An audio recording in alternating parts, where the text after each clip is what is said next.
Hi everybody, and welcome to week 1 of Step Into Spring, your challenge from St. Rocco's. My name's Beth and I'm going to be here with you every single week, keeping you motivated and giving you tips on how to stay safe while you're moving, becoming stronger and fitter. So hopefully you've already set yourself a goal and challenged yourself, set up your sponsorship page. But I'm here to talk to you a little bit today about goal setting and how you can work towards that in a really positive manner, and how to work on your walking technique to get you moving faster, walking for longer, and preventing injury. So first of all, I'm Beth. I've been a fitness professional for over 20 years now and a gym manager with Pure Gym for over 7 years. I also run my own page with workouts weekly, so if you would like to join in with those, there are 2 workouts a week on there, Tuesday and Thursday morning at 10 a.m. and that's Beth's Beauty and Body Care on Facebook. So let's start off with goal setting for success. First of all, if you're looking to get moving and step into spring, you need to find something that you enjoy doing. If you don't enjoy it, you're not going to do it, it's going to become a chore and it's going to get really easy to avoid. So if you enjoy walking, fantastic. If you don't enjoy walking, why not jump on your bike? Why not start with some home workouts? Why not start with some yoga? Anything that's going to get you up off the couch and stepping into spring. Tip number 2 is break that target down. So if you've got a certain amount of miles you want to cover or a certain amount of steps you want to cover, that goal can be quite overwhelming when you look at it over a 6-week period. So break that down into smaller chunks. How many steps do you need to do per week? And then how many steps do you need to do per day in order to get there? Once you break it down into those small chunks, it's going to be much more achievable. But also you can use that to challenge you. So if you're already doing 10,000 steps a day, setting yourself a challenge of doing 10,000 steps a day isn't going to challenge you and isn't going to push you. So can you set yourself the challenge of doing 10,500 steps per day, 11,000, maybe you can go for 20,000. It's up to you to take on the challenge. Tip number 3, find a reason why. Why are you doing this? And once you understand your reason and you have your why, that's going to help you work towards that goal. So it might be that you want to improve your health, and that's not just your physical health. Exercise is amazing for our mental well-being as well, and really important for keeping our minds clear. So it might be to improve your health. It might be that you've got a weight loss goal and you need to increase your calorie deficit, so you're going to increase the amount of movement you're doing day to day. It might just be that you want to raise some funds for St. Rocco's. But whatever that reason is, keep that in your focus and see that as your goal. Tip number 4, rope in a friend.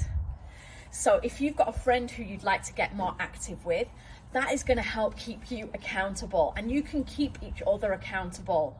You're much less likely to duck out of a walk or a workout if you know that your friend is going to be there for it as well, because you're not going to want to let them down, and vice versa.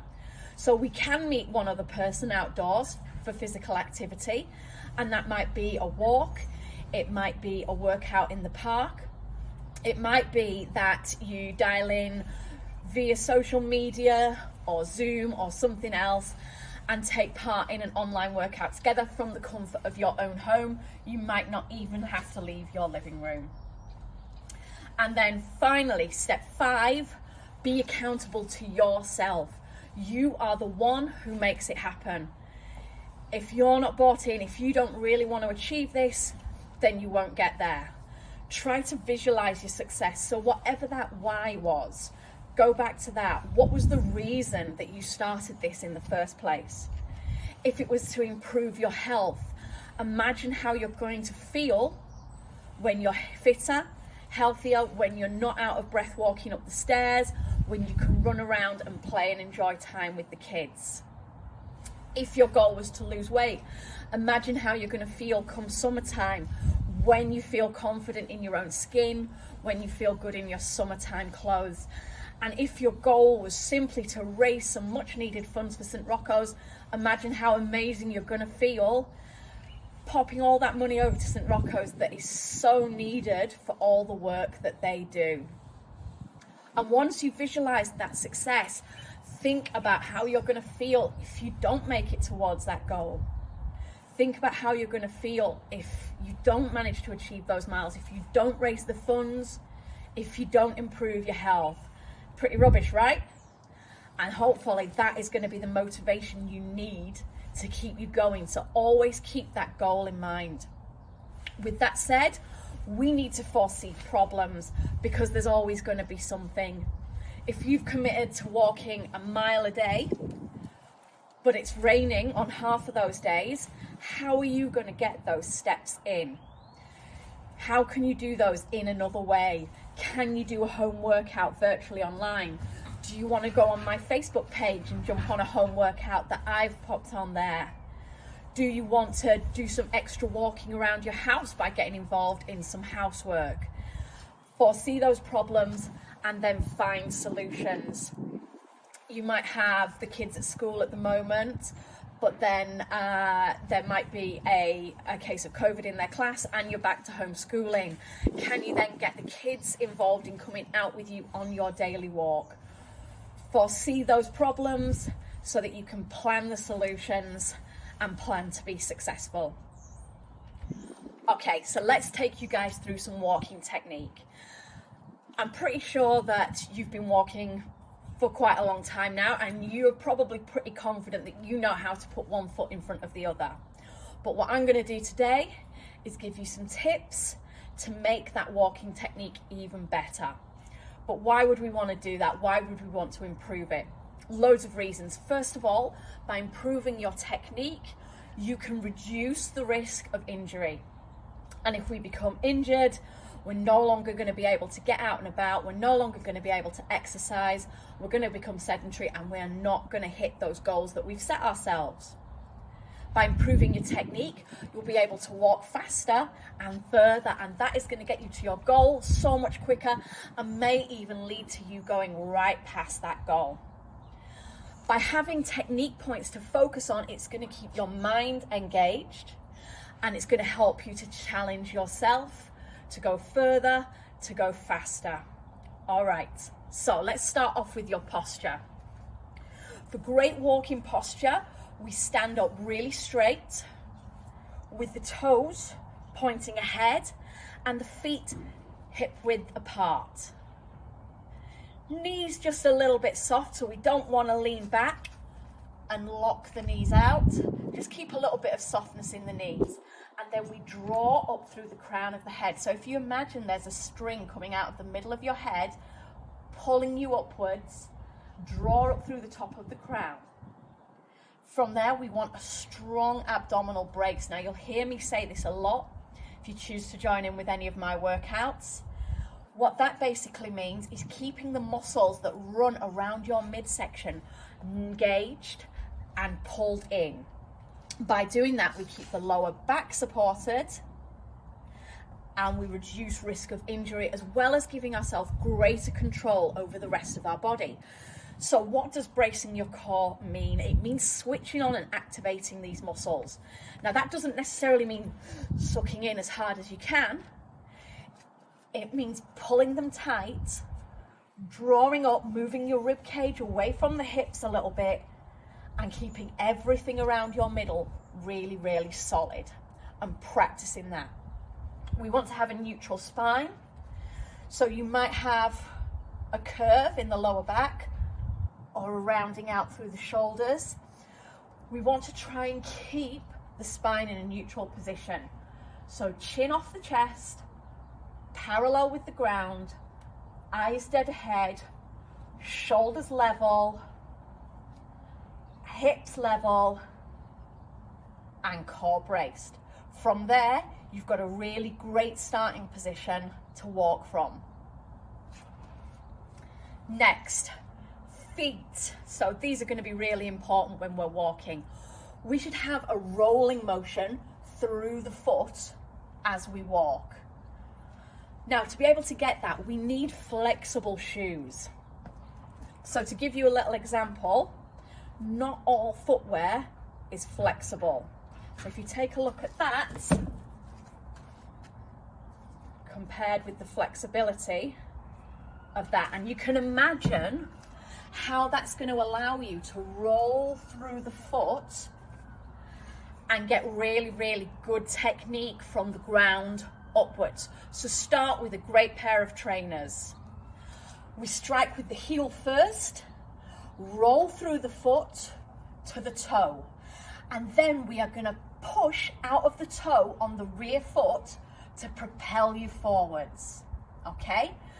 And by doing that, you're going to get the drive out of the floor. So your front foot should land really close to the body, just in front of you. You roll through that foot, back heel comes up, you push out of that toe, and foot lands in front. Now, if you practice that technique of pushing off the back foot, you're going to feel yourself being propelled forward. You're going to feel yourself moving a bit faster and a bit more strongly. You also might find you start to get a little bit of fatigue around the shins and the calves because you're working those muscles a lot harder. If that's the case, you might want to try that technique for a minute and then relax into your normal walking technique for a minute. Go back to that technique for a minute and go back to your normal walking technique for a minute, and alternate between those two and gradually build it up so you can get that strong foot strike and push off the back foot. Next up, arms. Really important when you're walking, and you can actually burn 5 to 10% more calories by using your arms effectively when you walk. So first of all, we want to keep the hand partially closed in a nice relaxed grip.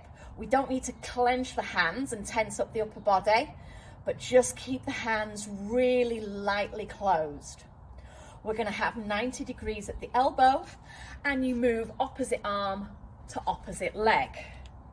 When we lift that hand up, it's going to come straight, so we don't cross the body. We bring that straight forwards, and we don't want to lift the hand any higher than the breastbone.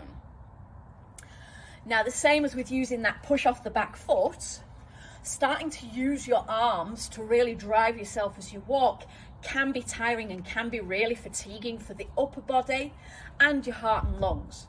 So if you find that you're getting tired and fatigued, really working with that arm movement, do what we did with the leg movement.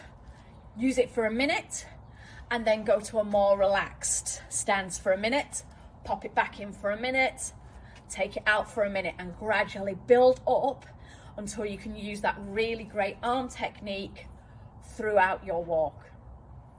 So the most important thing from today is that we start to get moving.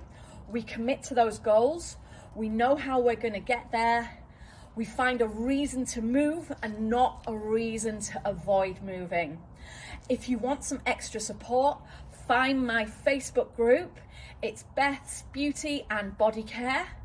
And remember, I'm going to be posting 2 live workouts a week on there. We've got a conditioning workout on Tuesdays at 10 a.m. and a mobility workout on Thursdays at 10 a.m. And if you can't join in with those live, you can always catch them back on replay at any time that you like. I'll be back with you next week for week 2, when we're going to be talking about how strength and conditioning training can support you to getting towards your step into spring goal. Have a fab week, everybody.